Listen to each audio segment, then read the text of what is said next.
এখন থেকে আপনার প্রিয় সিরিয়ালগুলো ফ্রিতে দেখুন এক্সক্লুসিভলি শুধুমাত্র সান নেক্সটে। এখনই অ্যাপ ডাউনলোড করুন। তোজমি, আমার কাছে এসো তো, এসো এসো, শিগগিরই এসো।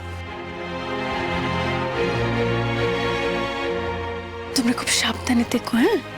একদম লক্ষ্মী হয়ে থাকবে, ঠিক আছে?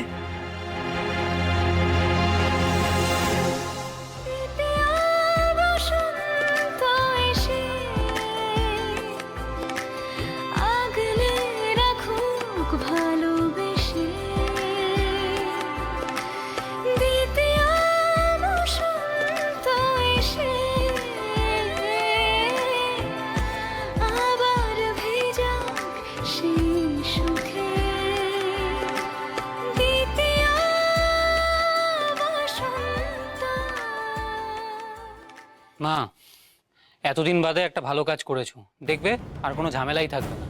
ঈশা আছে, ও সবটা সামলে নেবে। ধ্যাৎ, এই মিস্টার সেনের ওপর না সত্যি ভরসা করা মুশকিল। ওই হসপিটালে নাকি সব ওনার হাতের মুঠোয়। তাহলে কি করে চাকরিতে ওখানে গিয়ে ওর মায়ের সঙ্গে কথা বলে এলো? নিজে এই বংশের ছেলে, তার প্রমাণ তো মিস্টার সেনের মা ছাড়া আর কেউ দিতে পারবে না। গড, চাকরিতে আবার না কোনোভাবে ওনাকে নিয়ে এখানে চলে আসে। দেখো বৌদি, একটা পরিষ্কার কথা বলে দিচ্ছি, তুমি যখন জাগৃতিকে বের করে দিচ্ছ তখনও যা প্রমাণ আনুক আমি কিন্তু ওসব কিছু দেখবো না। ওকে আমি আর বাড়িতে ঢুকতে দেবো না। হ্যাঁ, আমিও ঢুকতে দেবো না। যে আমার বাবার ব্যাপারে এত বড় একটা বদনাম দিতে পারে, সে দুদিন বাদে আমাদের কারোর ওপর কোনো বদনাম দেবে না, তার কি কোনো গ্যারেন্টি আছে? একদমই তাই বড়দি, তুমি এরকম ভাবে মন খারাপ করো না। দেখো, আমরা তো সবাই আমাদের বড়দাকে চিনি, আমরা জানি বড়দা এরকম কাজ করতেই পারে না। একটু চুপ করো সৌমি, আমি না সহ্য করতে পারছি না। আমার তোমাদের কারোর কোনো কথা শুনতে আর ভালো লাগছে না। সন্দীপ, চাকরিতে তো এখনো বেরোচ্ছে না। ওই তো তোমার ছেলে পেছন পেছন গেল, এখন দেখো জাগৃতিকে আটকে দিল কিনা। ওই তো আসছে।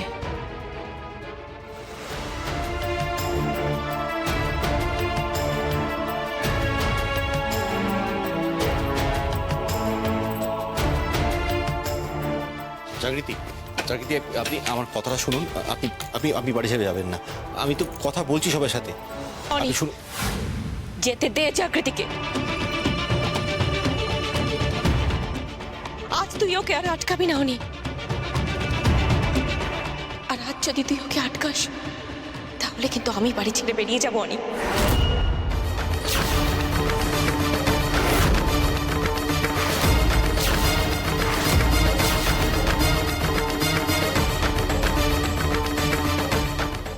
তোজো আর মিহিরকে দেখবেন। চলি।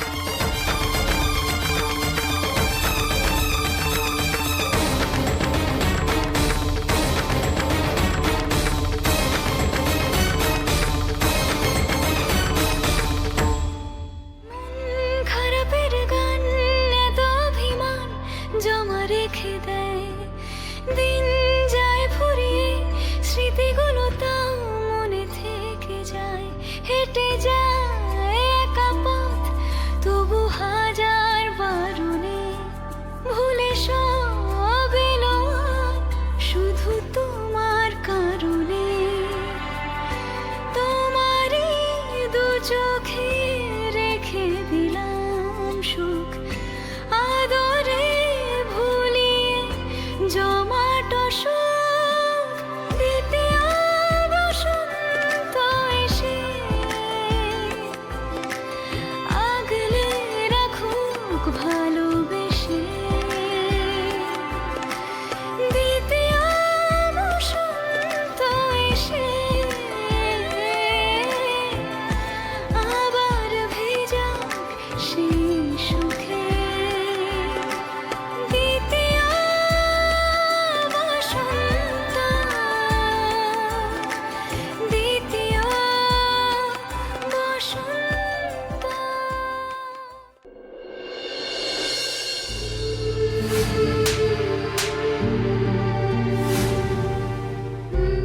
আমি এখনো বলছি বাড়াবাড়ির একটা সীমা আছে। আর চুপ করে থাকিস না, ওই মেয়েটাকে চলে যেতে বল।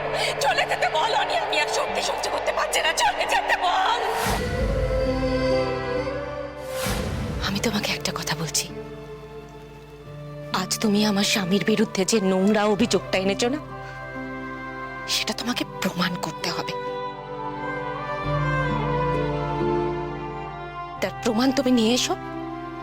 আমি তোমাকে নিজে এখানে দাঁড়িয়ে কথা দিচ্ছি, তুমি যদি কোনোভাবে কোনো প্রমাণ আনতে পারো তাহলে আমি মাথা পেতে নেব।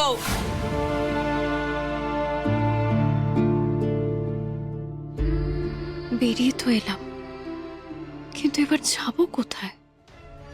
সাথে টাকা পয়সাও তো নেই যে আমি একটা হোটেলে গিয়ে উঠবো। কি করি এখন?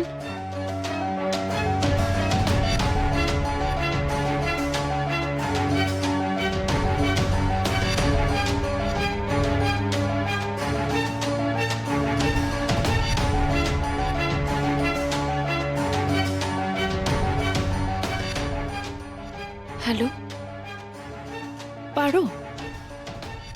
ভালো আছিস? আরে congratulation. What? Congratulation to you and congratulation to me. কি নাটক শুরু করলে বলো তো? নাটক শুরু করিনি, মন থেকে কংগ্রেচুলেট করছি। এখন তো তুমি এই বাড়ির একমাত্র বউ। আমাকে কংগ্রাচুলেট করার কারণটা বুঝলাম, তার জন্য থ্যাংক ইউ। কিন্তু তুমি নিজেকে কংগ্রাচুলেট কেন করছো বলো তো, বুঝলাম না। সে কি, নিজেকে কংগ্রাচুলেট করবো না? তুমি এই বাড়ির একমাত্র বউ, আমি তোমার হাজবেন্ড, তাহলে কি দাঁড়ালো? এখন আমি এই বাড়ির সবচেয়ে পাওয়ারফুল ছেলে, আমার হাতেই তো এখন সব ক্ষমতা, বুঝলে ম্যাডাম? কি হলো, এইভাবে তাকিয়েছো কেন? মনে তো হচ্ছে চোখ দিয়ে গিলে খেয়ে নেবে। সুযোগ থাকলে তাই করতাম। মানে আমি কিছু ভুল বললাম নাকি? তোমার কেন মনে হচ্ছে বলো তো তুমি সব কিছু ঠিক বলছো? কারণ আমি কনফিডেন্ট। দেখো, জাগৃতি রায় চৌধুরীকে এই বাড়িতে সবাই আগে মাথায় করে নাচতো। সেই জাগৃতি রায় চৌধুরী আমার বাবার নামে একটা মিথ্যা বদনাম দিয়েছে, তাই জন্য এই বাড়ি থেকে চলে গেছে। না মানে চলে যায়নি, তাকে তাড়িয়ে দেওয়া হয়েছে। যাই হোক বাবা, যা হয় ভালোর জন্যই হয়। আমি যেটা বলছিলাম শোনো, জাগৃতি এখন এই বাড়িতে নেই, সে ফিরে আসার কোনো চান্সও নেই। তার মানে কি দাঁড়ালো? দাদার কথা এখন কেউ পাত্তাই দেবে না। কে পাত্তা দেবে বলো? তুমি পাত্তা দেবে? আমি পাত্তা দেবো? মা দেবে? আরে কেউ দেবে না, কেউ দেবে না। তাহলে দাদা ভাইয়ের নামের পাশে একটা ক্রস বসে গেছে, আর বাকি রইল কে? আমি। হয়ে গেছে, এবার তাহলে আসতে পারো। দাঁড়াও না, তোমার সাথে আমি কয়েকটা কথা শেয়ার করছি, তুমি আমাকে বলতেই দিচ্ছ না। এখনো তোমার কিছু কথা শেয়ার করা বাকি আছে? আরে আছে তো, আসল কথাটাই তো এখনো বলিনি। এতক্ষণ তার মানে নকল কথা বলে আমার মাথাটা খেলে, আমার টাইম ওয়েস্ট করলে, এখন আবার আসল কথা বলবে? না না, দেখো আমি না তোমাকে কয়েকটা ভালো বুদ্ধি দিতে এসেছি। তুমি যদি আমার সেই কথাগুলো শুনে। Enough, just get out. Get out মানে? গেট আউট মানে বোঝো না? বেরিয়ে যাও। না না, শোনো না, তুমি যদি আমার কথা শুনে আমার বুদ্ধিগুলো যদি তুমি নাও না, তোমাকে তাহলে আমি বেরোতে বললাম তো। আমার বুদ্ধি যথেষ্ট, আর যার যেটা নেই তার সেটা দেওয়ার প্রয়োজনও নেই। এই তুমি কি বলতে চাইছো বলো তো? আমার মাথায় বুদ্ধি নেই? একদম ঠিক ধরেছো। কি বলছো? প্রতীক প্লিজ, প্লিজ এখান থেকে বেরিয়ে যাও, আমি যেন তোমায় চোখের সামনে আর না দেখি। কি হলো, কথাটা কানে যাচ্ছে না? আরে কথা কানে যায় তো। এতদিন তো জাগৃতি এই বাড়িতে ছিল বলে তোমার মাথাটা গরম ছিল। শুধু তাই নয় তাহলে প্রতীক, আমি তোমায় সহ্য করতে পারছি না। এই সামান্য কথাটা তোমার কি মাথায় ঢুকছে না? প্লিজ আমার চোখের সামনে তুমি আর আসবে না। Is that clear? দাঁড়িয়ে রইলে কেন? যাও, বেরিয়ে যাও প্লিজ। আরে যাচ্ছি তো যাচ্ছি, সবসময় এরকম খ্যাক খ্যাক করো কেন বলো তো? জাগৃতি রায় চৌধুরী তো এই বাড়ি থেকে চলে গেছে, এবার আমাকেও মনে হচ্ছে এই বাড়ি ছেড়ে চলে যেতে হবে। এই শোনো, যদি এই প্ল্যানটা করে থাকো না, তাহলে সেটাকে এক্সিকিউট করে ফেলো, ওকে? আমি ভীষণ খুশি হব। Disgusting.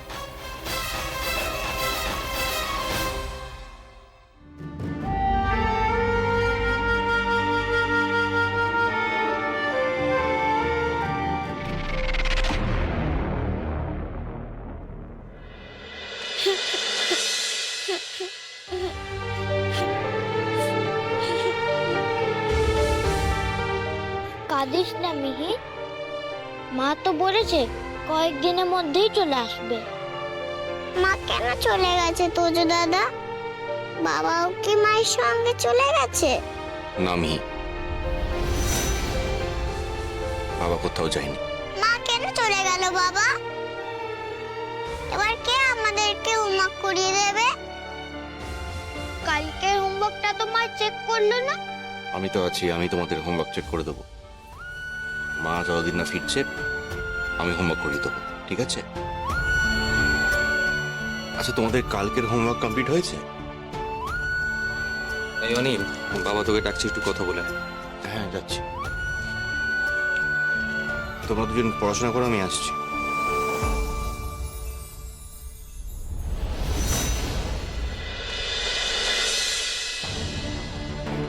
রিয়েলি?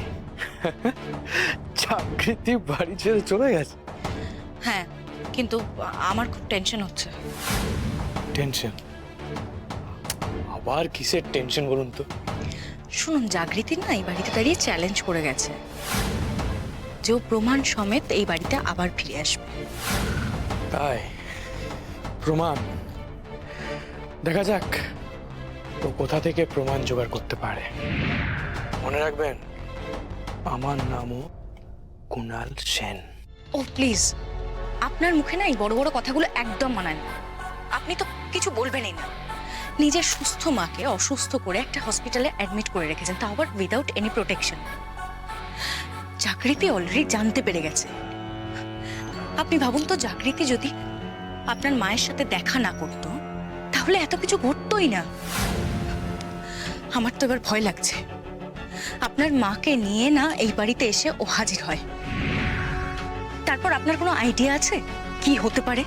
আইডিয়া আছে বলে যা ব্যবস্থা করা সেটা করে ফেলেছি। তাই নাকি? তা কি ব্যবস্থা করেছেন শুনি? মাকে হসপিটাল থেকে ছাড়ানো তো দূরের কথা, ওই জাগৃতি যাতে মায়ের সঙ্গে আর কোনোভাবে কোনো কথাই না বলতে পারে সেটা এনশিওর করে এসেছি। Are you sure? 100%। প্রমাণ না নিয়ে ও কোনোদিনও ওই বাড়িতে ফিরবে না, এই বলেই ও বাড়ি থেকে বেরিয়েছে, তাই না? আপনি নিশ্চিন্তে থাকুন, জাগৃতি রয় চৌধুরী কোনোদিনও আর ওই বাড়িতে ফিরবে না। রাখলাম।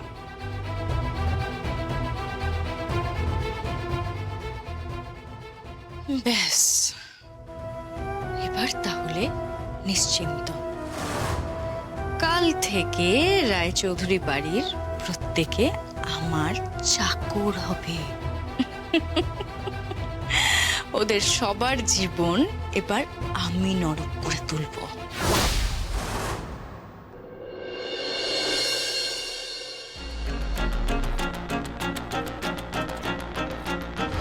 কুণাল সেন এই বাড়িরই কারো সন্তান।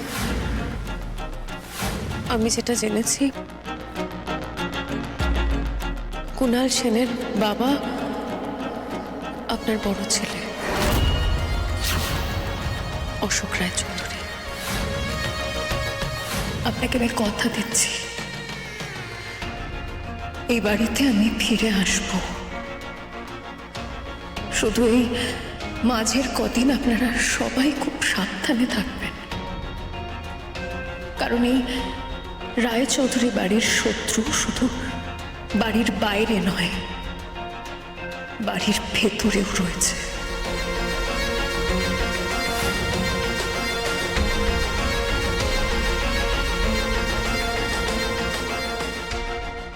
দাদু, আসবো? আয়, বস। জাগৃতি চলে গেছে? হ্যাঁ। ওকে আটকাতে পারলি না? তোমার কি মনে হয় দাদু আমি আটকানোর চেষ্টা করিনি? তোর কথাও শুনলো না? আমি না দরজা আটকে দাঁড়িয়েছিলাম, কতবার বারণ করলাম জানো, শুনলো না। ঠিকই করেছে। মানে দেখনি, আমার কথাটা শুনতে তোর হয়তো খারাপ লাগলো, কিন্তু জাগৃতি ঠিকই করেছে। তুই ওকে বারবার আটকাবার চেষ্টা করেছিস, তোর মতো করে বোঝাবার চেষ্টা করেছিস, ও সেটা শোনেনি। আমি জানতাম ও শুনবে না, না শুনেও ঠিকই করেছে। কারণ যে অভিযোগটা জাগৃতি করেছে সেটা রায়চৌধুরী পরিবারের ভিত একেবারে কাঁপিয়ে দিয়েছে।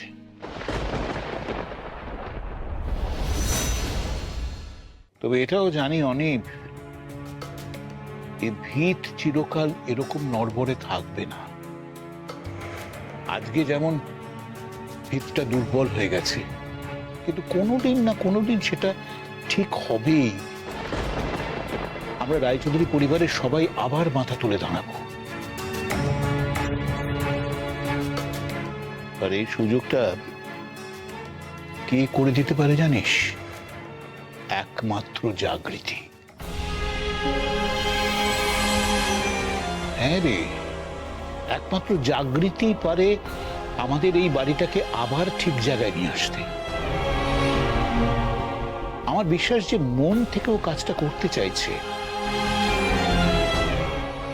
সেই জন্য নিজেকে আলাদা করে একটু সময় দিতে চাইছে। সেই কারণেও কারোর কথায় কোনো প্রতিবাদ না করে বাড়ি থেকে বেরিয়ে গেছে। অনেক ওকে ওর মতো থাকতে দে, ওর মতো একটু কাজ করতে দে। অনেক অনেক তোর কষ্টটা আমি বুঝতে পারছি। তুই জাগৃতিকে অপরাধীও ভাবতে পারছিস না, আবার তোর যে এত বড় অপমান সেটাকেও মানতে পারছিস না। কিরে, ঠিক বললাম তো? দাদু, আমি না কিচ্ছু বুঝতে পারছি না। আমার চারিদিকে সবকিছু কেমন কেমন কনফিউজিং লাগছে। কিন্তু একটা প্রশ্ন বারবার আমার মাথায় ঘুরছে, একটা কথা বারবার ভাবছি। কি? আপনি গেলেন কোথায়? মানে এত রাতে আমার মনে হয় না প্রীতমের বাড়িতে জাগৃতি যাবে। প্রীতমরা আছে, মানে আমার মনে হয় না আমার বাড়িতে গেছে। তাছাড়া কোথায় যেতে পারে না, মানে জাগৃতি তো আর কেউ তেমন চেনা নেই। অনেক এসব নিয়ে একদম ভাবিস না। জাগৃতি যদি সত্যের পূজারী হয়, ঈশ্বরই ওর আশ্রয়ের ব্যবস্থা করে দেবে। তোকে একটা কথা বলি, এই কথাটা যখন জাগৃতি বলেছে, আমার মনে হয় না ও সম্পূর্ণ মিথ্যে কথা বলেছে। মানে দেখ, আমি না জাগৃতিকে খুব কাছ থেকে চিনি। প্রথমত মিথ্যে কথা বলে না, আরো কারণ ছাড়া কোনো কথা বলে না। এই দুটো বিষয় আমাকে সবচেয়ে বেশি ভাবাচ্ছে। তুমি এসব কি বলছো বলো তো? যেটা ঠিক সেটাই বলছি রে হনি। ঈশ্বরের কাছে প্রার্থনা কর যাতে উনি সত্যিটা সবার সামনে নিয়ে আসেন। দেখ, সত্য যতই কঠিন হোক, সত্যের উপর ভরসা রাখা উচিত। আমি বলবো তো, ঈশ্বরের উপর ভরসা কর। আমি শুধু এটুকুই চাই যে সত্যের জয় হোক, আর কিছু না।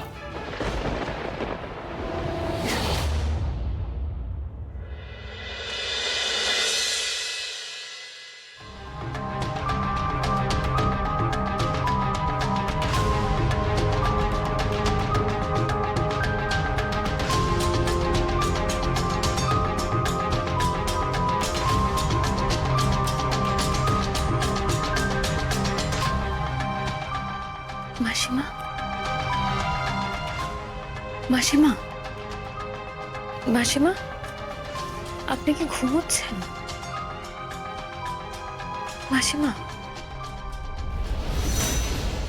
সকালে যে ইঞ্জেকশনটা দিতে বলেছিলাম সেটা দেয়া হয়েছে তো? হ্যাঁ স্যার, সকাল 6টাতেই দিয়ে দিয়েছি। বাহ, ভেরি গুড। সকাল 6টা, 8 আওয়ার্স। 8 ঘন্টা, তার মানে 2 থেকে 2.5-এর ভেতরে ওনার ঘুমটা ভাঙবে। তখন ওনাকে খাইয়ে দেবে, খাবার পর আবার একটা ইঞ্জেকশন দিয়ে ওনাকে ঘুম পাড়িয়ে দেবে। কেমন? এখন দিন 7 এইভাবে চলুক, আশা করি আর দরকার হবে না। ওকে। সিস্টার, ওই বউটা এসে গেছে। ওনাকে ঢুকতে দিয়েছো তো? হ্যাঁ দিয়েছি, আপনি তো তেমনই বলেছেন। আচ্ছা, তুমি যাও, আমি আসছি। স্যার, ওনাকে এক্ষুনি পাঠিয়ে দেবো তো? হ্যাঁ, ওনাকে পাঠিয়ে দাও, বলো আমি ডাকছি। Okay sir.